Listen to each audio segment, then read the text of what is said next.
আল্লাহু ওয়া নিমাল ওয়াকিল। অর্থ, আমাদের জন্য আল্লাহই যথেষ্ট, তিনি কতই না উত্তম কর্মবিধায়ক। এই দোয়াটি এসেছে সহিহ বুখারীর 4563 নম্বর হাদিসে।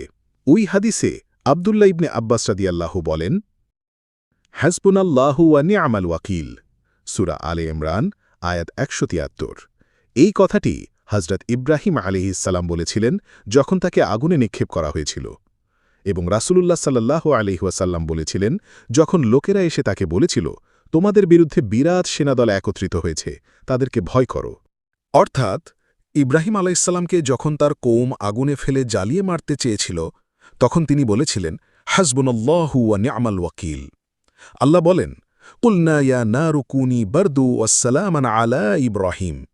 অর্থ, আমি বললাম, হে আগুন, তুমি ইব্রাহিমের জন্য শীতল ও শান্তিময় হয়ে যাও। সূরা আল আম্বিয়া